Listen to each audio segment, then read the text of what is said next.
We were standing by the front door and I felt a very cold feeling on the back of my neck. And I checked the door to see if there's any breeze coming through, and nothing.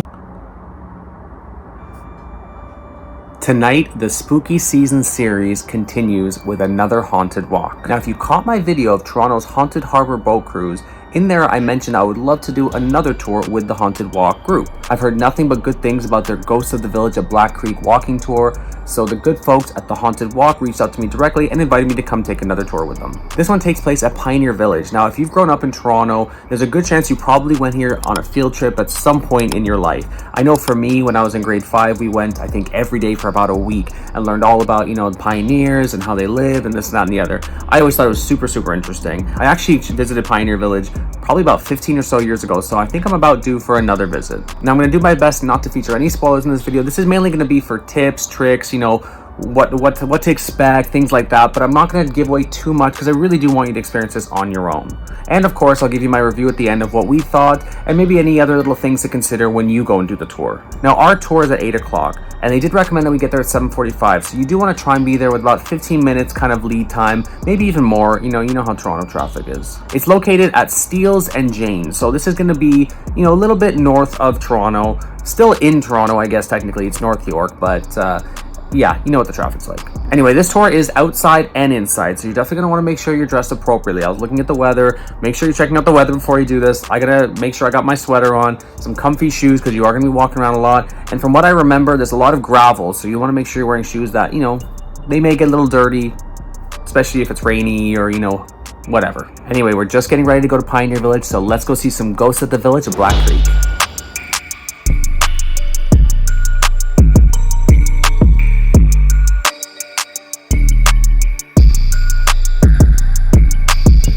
Okay, so first tip, we just got here. There are no washroom breaks during the tour. It's just over an hour and 15 minutes. And I said, make sure you use the washroom beforehand because otherwise it's gonna be a long tour. Welcome to the Ghosts at the Village of Black Creek. My name is Kate, I use they, them pronouns, and I am going to be your guide to the other side tonight.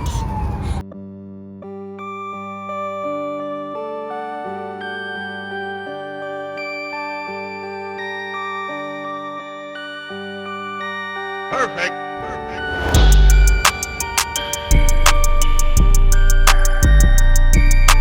All right, so we just had our little intro, sort of explaining everything. We're doing our walkthrough now. Again, I'm not going to do any spoilers. I do want you guys to experience this on your own, but I do want to show you a few things just to kind of give you a bit of a heads up. Like I said, first things first, go for a pee before you start the tour because there are no washroom breaks during. So, yes, that's a big, important one. The tour does seem to start on time as well, so try your best to be early so that way you do have time to go to the washroom, do what you need to do. We are given flashlights as well, which is nice, so that way if you're walking around you can see where you're going. The tour's about to continue. I'm going to stop here. Story. Daniel and Elizabeth were gifted this piece of land by Elizabeth's family, and together they built their first house.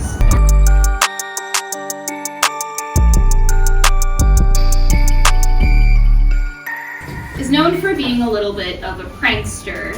Interpreters will come in during the day to find that the bedding has been ruffled, as though somebody's been sleeping in the beds. They'll often hear the sound of balls bouncing, accompanied by the scratch of jacks on the floor. Because of the nature of the experiences in this house, many people have taken to calling the ghost Michael. Guys, Michael, you stop that! And she stopped singing immediately.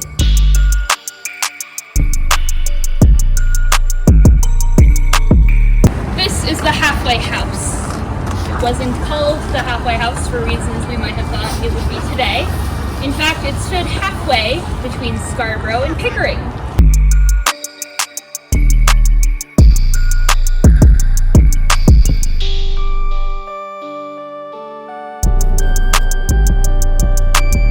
Okay, so it's super dark, but we just passed the mill. When I always came to Pioneer Village in grade 5, we learned that the guy who owned the mill was like the richest guy in town. And I always wanted to be the mill guy, so, he had that bank, he had that coin, he was doing good. So, anyway, This is Robin's Mill. I will say, through no fault of anybody, unfortunately we are right by Steeles. It's very dark, so you can't really see me. We are right by Steeles, so unfortunately you are hearing the cars, you're seeing the cars. I do wish that they would have like maybe like the bushes a little bit higher, thicker, or something like that, just to sort of hide a little bit. That way you feel like you're not really taken away from the sort of experience. That's just one observation. But I mean, again, it's to no fault of their own. It is what it is. Unfortunately, given the area, it's busy. You can probably hear the cars in this video. Anyway, just an observation. Welcome to Fisherville Presbyterian Church.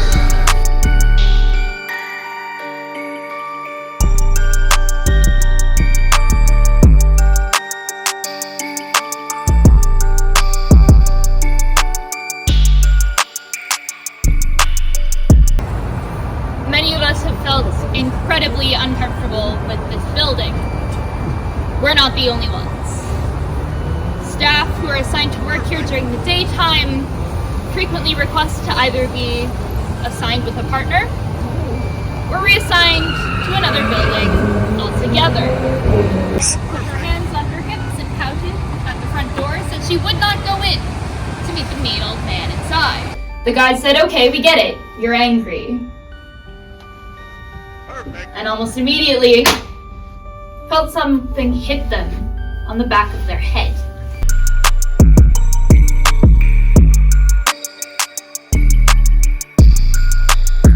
And the air was heavy and hard to breathe. Okay, so that's creepy. No. I'm not gonna do that again, sorry. No ghosts yet. I'm gonna turn it off now because it's terrifying. No ghosts yet. Creepy, eerie feelings. You know, we're sort of certain house. The last house we were in was apparently supposed to be one of the most haunted ones here, but nothing really. They said, you know, if you put your hand in a certain room, it feel cold.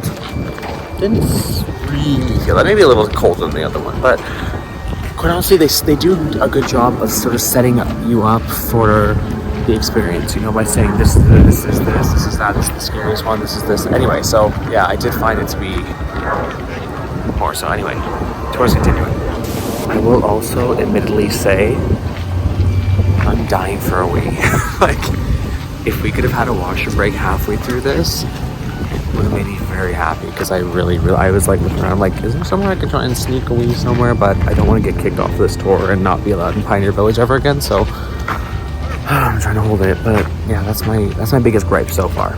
So far I'm enjoying myself though. Just need a wee. Final house of the night.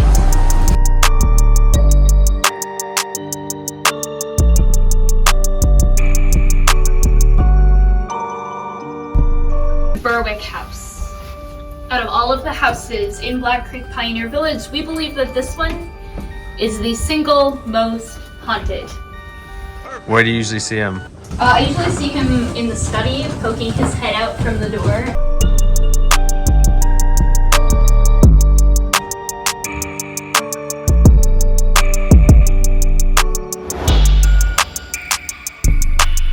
Okay, so the Berwick House. Sorry, I know I'm super dark right now. I'm gonna shine a flashlight on myself and it's gonna look super terrifying. Ah! The Berwick House was probably the one I felt the most activity. So, full disclosure, I thought I was recording at times and I wasn't, and then was recording at times that I thought I was. So, sorry, was recording at times I thought I wasn't, and wasn't recording at times I thought I was. Anyway, we were standing by the front door, and I felt a very cold feeling on the back of my neck. And I checked the door to see if there's any breeze coming through, and nothing. So, again, I'm open to this kind of, you know, experience. I don't know if these things are real or not, or what the case is, but I definitely felt a coldness on the back of my neck on that one that I haven't felt. I didn't feel anything like that anywhere else. So it was interesting, and they said that's like supposed to be one of the most haunted ones. So that was interesting. That was definitely one of the ones I felt the most anyway.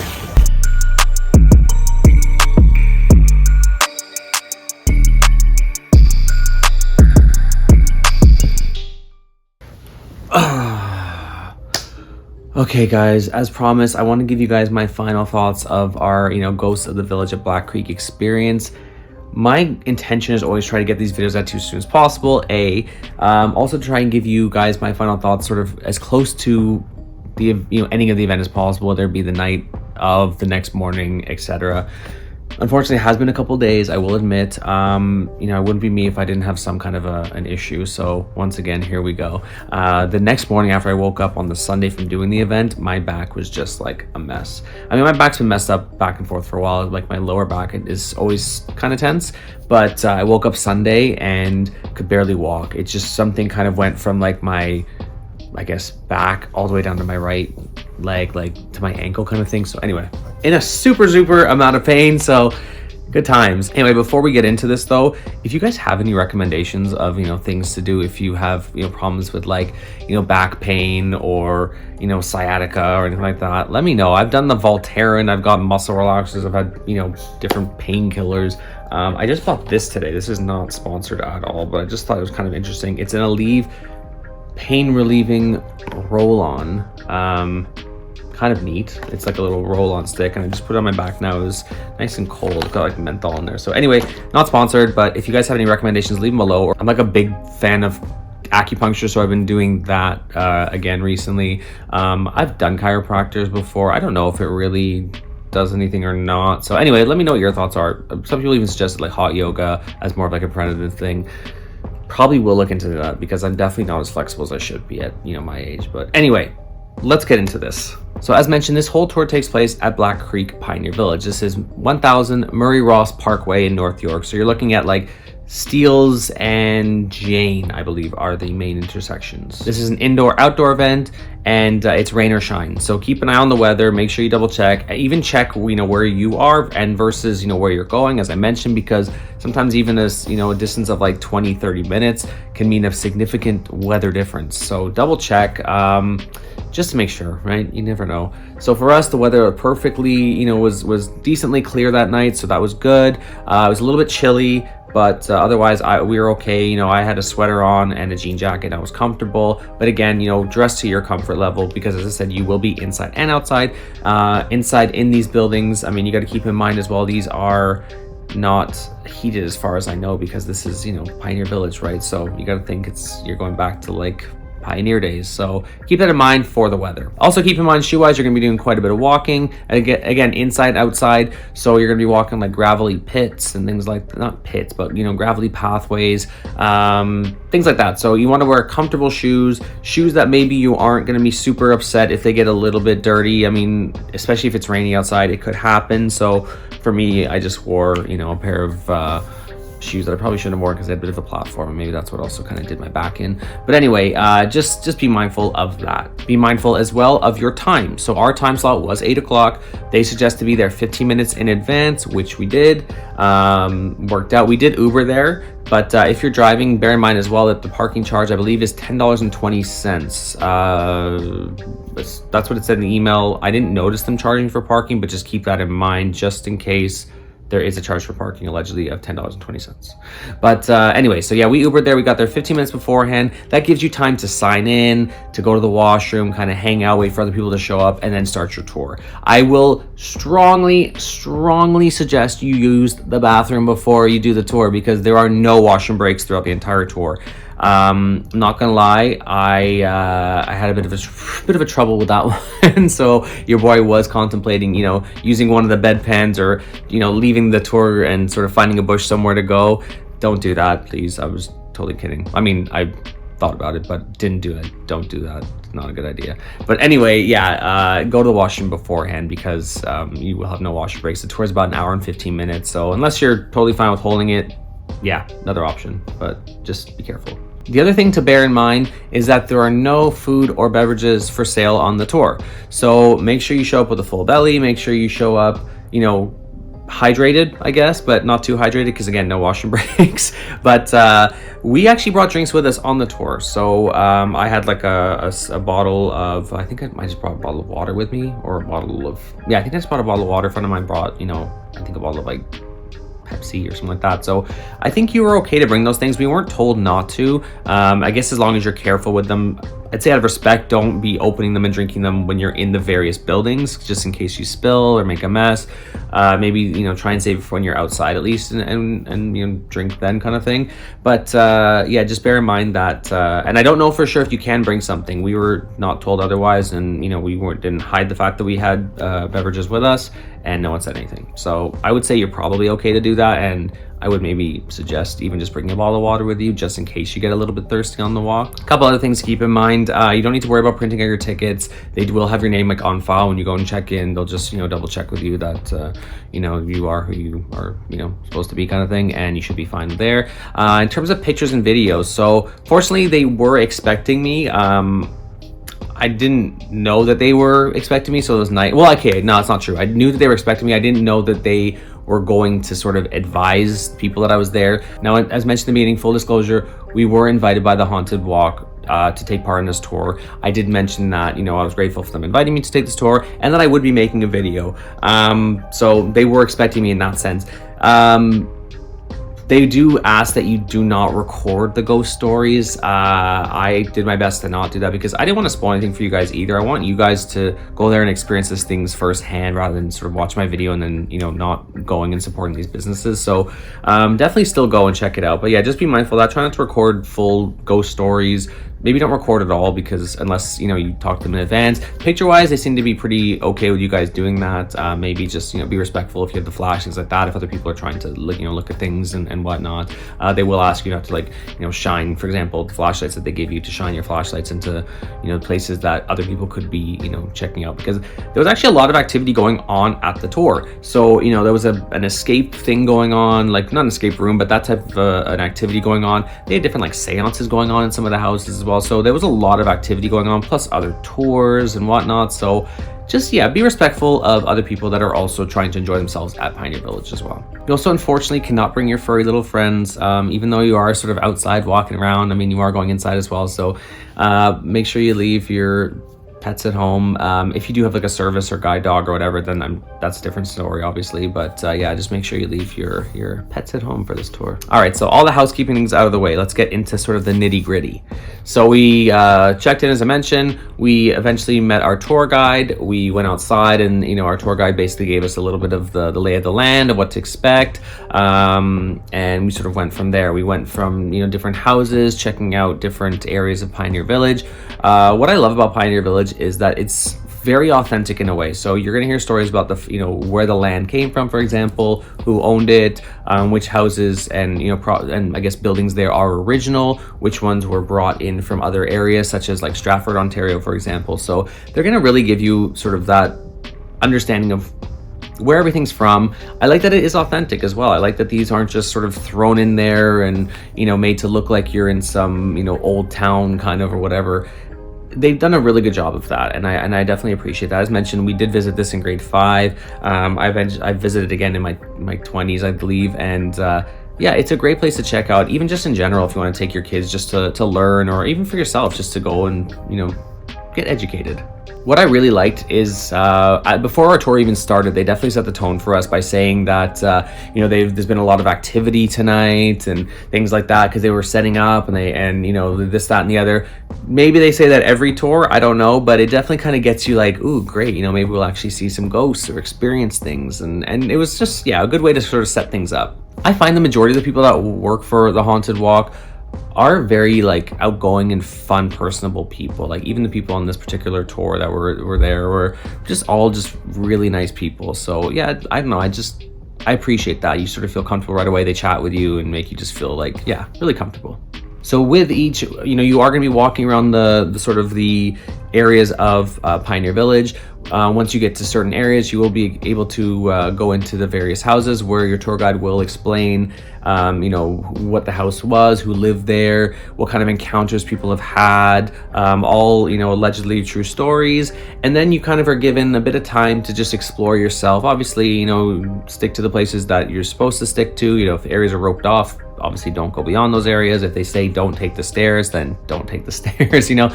But for the most part, you are kind of able to explore a little bit of everywhere, which is also really nice too, that you're not just sort of told a story and then you got to get out, right? You can kind of hear the story, get a feel for what maybe has been experienced there in general, maybe who used to live there, and then, you know, check it out for yourself. I would definitely recommend doing this tour when it is a little bit darker outside. So as I said, our tour time was 8 o'clock.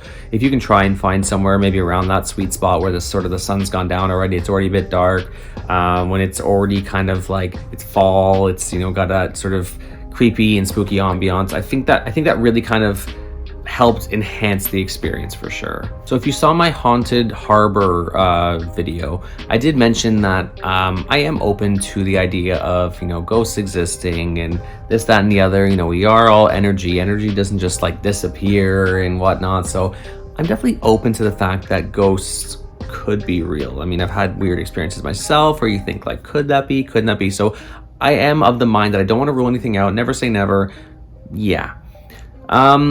I didn't find anything at first that I felt had, you know, I'd experienced a ghost or seen a ghost or heard a ghost or things like that. I definitely felt there were times when it was creepy, or, you know, after we heard sort of, somebody had died in that house, for example, and then you're kind of like, our tour guide would sort of explain something and then leave a bit of a blank pause, and you're sort of listening out for any creaking or cracking or sounds that you can hear in the house. At first didn't really hear too much. I will say, again, being somewhat skeptical but open to the idea, we were in the last house on our particular tour, which was the Berwick house. So they said that, you know, it is one of the houses that has, you know, a lot of activity and this and that. The last one in is always asked to close the door. I think I was like second last, or, you know, close to being one of the last ones to get into the house. Close the door, standing by the doorway and listening to the tour guide. All of a sudden, I felt this like coldness on the back of my neck. Like either somebody had put their hands kind of like on, like sort of like on the back of my neck like that, or maybe was standing behind me and sort of breathing on my neck. And just this coldness on my neck. So I like turned around to see, and, you know, thought it was one of my friends, you know, messing with me. And obviously that wasn't the case. And I thought, okay, I'm by the door. It's got to be a breeze coming through the door. So, you know, I kept putting my hand sort of around the doorway to see if there was any breeze or anything. Nothing. No breeze, nothing coming through. So, again, didn't want to just jump to conclusions. So I asked the tour guide afterwards, you know, do you believe in this kind of thing? And they said that, you know, they were open to it, and there was this, there was that. And anyway, without getting too deeply into it. And I said, yeah, because I'm like, maybe I'm crazy, but I said, like, I could have sworn I felt a coldness on the back of my neck. And they even said, like, yeah, I thought I saw you, you know, looking around to sort of see. And anyway, so just thought I would mention it just because I thought it was interesting. And again, I don't want to jump to conclusions and say that it was a ghost or anything like that, but still, it happened. It was interesting, a little spooky, a little creepy. So that was probably the only like spooky, or not the only spooky, that's probably the closest thing I would say of you know, a ghostly encounter that I had on this tour. So prices for this tour are about $31. If you are a youth, you know, up to 14 years old, I believe it's about $25. Now they do recommend it is, you know, for adults and whatnot, you know, not something you want to bring your kids to because, you know, they could get scared or freaked out or whatever. But anyway, just keep that in mind for pricing. If you are looking to book, go to hauntedwalk.com, and you'll see some other tours that they're doing. This tour in particular goes, I believe, until the end of November, so you've got some time to check it out. For me personally, I would love, you know, I love to do these things sort of in the fall, in October, more so before Halloween, kind of get that sort of spooky experience. But if you just want to check it out just because you're interested, you can book until I believe the end of November. So yeah, definitely go to hauntedwalk.com and check it out. You'll also find like a bunch of other things you can book on there. I believe they have walks at, for example, University of Toronto, the Distillery District, obviously the one that we did, the Toronto's Haunted Harbor. We did one years ago at Niagara-on-the-Lake, which was a really cool one to check out as well if you are in that area. They're actually doing one, I think there's only like 2 dates in October, so if it's something you want to do, I would definitely check it out because it seems like it's very limited in terms of dates and capacity. It's going to be in the CN Tower, and they're calling it like the highest or tallest seance or something like that. So That sounds really cool. That one might be, you know, for the future to check out. So I'm gonna keep that one in mind, but it sounds really interesting. Another one that sounds really great is they do one at the Elgin Theater as well. It's supposed to be really creepy. So yeah, definitely check out their website, see what other things they have. If there's one that, if this particular one at Pioneer Village doesn't interest you, I'm sure they have other ones that will. Now, is this spot right for you? I would definitely say this is for people who obviously are into, you know, spooky season, are into ghosts and paranormal and creepy things in general. This is definitely something that I think you would be interested in and would enjoy. If you are open-minded, I would say even, I think this is something that you would probably find interesting. Even just interested in like the history of Pioneer Village, of the, you know, the weird facts and things like that. I definitely think this is something that you may be interested in. If you are somebody who's just completely closed-minded, if you are somebody who's like, ghosts aren't real, this is stupid, blah, blah, blah, then I would say this probably is not for you. Yeah, there's got to be something else that you can check out, because you are not going to enjoy this. This is not going to be your cup of tea. I mean, like I said, I think if you are the type of person who is interested in the paranormal and or even just open and just or you know what, just interested in having a fun night out with your friends, your family, you know, taking a nice little walk, getting your steps in, because you know that's always good as well, and just enjoying, you know, this type of an experience, I definitely think you should check it out. But as I said, if you're closed-minded and, you know, not into that kind of thing, then I would say, yeah, maybe don't. Anyway, thank you so much for checking out Ghosts of the Village of Black Creek with me. If I've missed anything and you have any questions, please leave them below. Don't hesitate. I always do my best to try and get back to, you know, as many people as I possibly can. It's really helpful to other travelers as well, because they probably have the same questions as you do. It's helpful for me because, you know, I can think of future videos, what I need to include to make sure I don't miss. It's also helpful for the algorithm on YouTube, because the more interactions you have with my video, the more this video gets spread around YouTube. So, you know, in that context, please don't forget to like this video, share amongst your friends. If they're thinking of, you know, what can we do for spooky season this year or even next year to plan ahead, make sure you share with them. If you're not subscribed to the channel, please consider subscribing. Again, it's a huge help to me. Would really appreciate it. Helps me keep delivering this free content to you. And again, it's totally free for you to subscribe.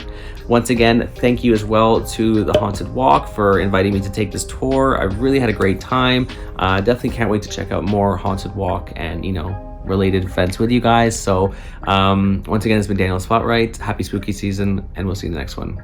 Bye.